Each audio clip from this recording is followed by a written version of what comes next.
Why was My Life as a Teenage Robot canceled so soon despite being an Emmy-winning cartoon? Who was the visionary that created such a unique and beloved show? And will the show ever be rebooted? Hello, and welcome to the first episode of Art Education, the podcast where you can learn about stuff while you draw or do anything really. Today, we will be discussing and learning about one of our most beloved childhood Nickelodeon cartoons, My Life as a Teenage Robot. So, let's start this off on the person that created the show, Rob Renzetti. Rob was born on September 12, 1967 in Chicago, Illinois, and raised in nearby Addison, Illinois. His journey into animation was actually sparked twice, first as a kid and then again as a college student, when the industry suddenly changed. Like a lot of animators, his obsession started early. Growing up near Chicago in the 1970s, he fell in love with old school cartoons airing on local UHF channels, specifically classic 1930s Popeye shorts and Warner Brothers Looney Tunes. By age 7, he decided that's what he wanted to do for a living. By the time Renzetti was in high school in the 1980s, the animation industry was in a major slump. Hand-drawn 2D animation was fading, and even Disney wasn't producing many theatrical animated films.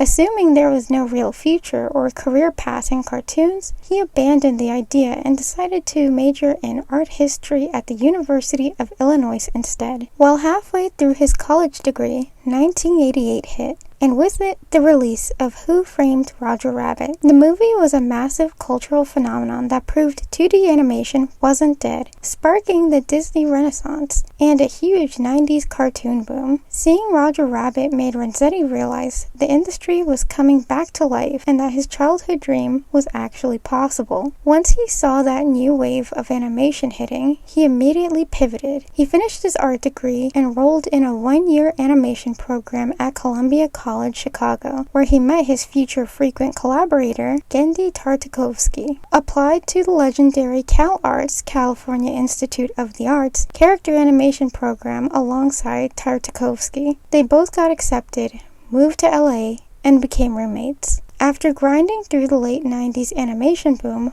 working as a top director and storyboard artist on hit shows like Dexter's Laboratory, Two Stupid Dogs, and the Powerpuff Girls, Rob Renzetti was ready to step out from behind the scenes and lead his own show. He was essentially given a creative sandbox through producer Fred Seibert's short film incubator programs like What a Cartoon, and later Nickelodeon's Oh Yeah cartoons. Renzetti originally poured his heart into a passion project called Mina and the Count, a cute gothic story about a 7-year-old girl who becomes best friends with a 700-year-old vampire. Although Mina and the Count became a fan favorite, Nickelodeon executives were hesitant to turn it into a full series because they felt the vampire theme was a bit too tricky to sell to networks at the time. Undeterred, Renzetti pivoted to pitch another idea for his 10th and final short for Oh Yeah cartoons. Renzetti pitched a 7-minute short titled My Neighbor Was a Teenage Robot. He was inspired by his love for classic science fiction and wanted to play with superhero tropes. Instead of a brooding, hyper-serious savior, what if the ultimate weapon built to protect the Earth was just a teenage girl who cared far more about going to high school, making friends, and fitting in? Working with art director Alex Kerwin, Renzetti wanted the show to stand out visually from the 1950s UPA-style graphic trends of the era.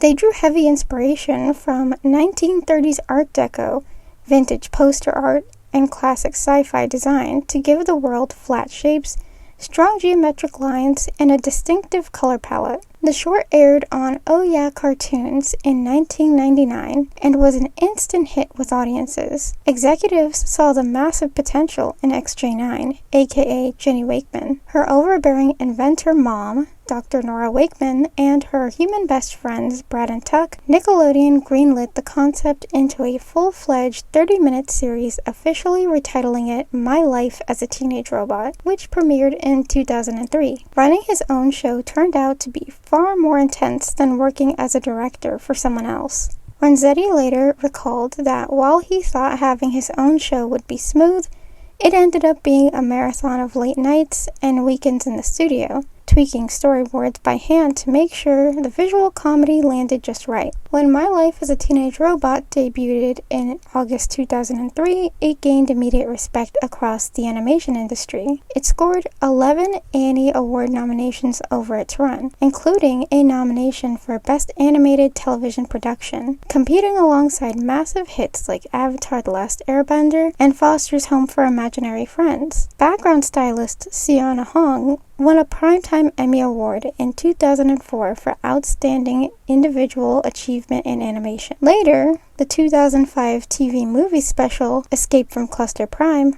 earned a Primetime Emmy nomination for Outstanding Animated Program. So why did a show with an Emmy win for its art design, an Emmy nomination for its TV movie, and a passionate fan base get canceled? The answer is network politics. In the mid-2000s, Nickelodeon was leaning hard into broad, high-energy gag comedies like SpongeBob and Danny Phantom. Teenage Robot, with its stylized retro design, serialized story elements, and dry humor, didn't quite fit the exact mold executives were pushing at the time. Nickelodeon began constantly shifting its time slot around during Season 2, making it really hard for kids to catch new episodes. Ratings dropped, and Nick officially canceled the show in October 2005 after Season 3 wrapped production. In fact, Nick held on to the finished Season 3 episodes for 3 whole years, finally dumping them on the secondary Nicktoons channel between 2008 and 2009, with almost no promotion. So, will My Life as a Teenage Robot ever come back? Honestly, probably not. Nickelodeon owns the rights, and there are no plans to bring it back. And honestly, that's probably a good thing. Most shows change pretty drastically when they're rebooted. And as they say, you don't want to mess with perfection. Personally, I still watch the original My Life as a Teenage Robot on Apple TV. At the end of the day, My Life as a Teenage Robot didn't fail because people didn't like it. It failed because a network didn't know what to do with it. But despite bad scheduling and corporate politics, Rob Renzetti's creation survived the best way a cartoon can, by becoming a timeless cult classic that an entire generation still holds on to. I'll end this off by telling you what exactly I think of My Life as a Teenage Robot. I think it was an incredible, high-quality cartoon that was taken for granted. The humor was clever and not overly hyper.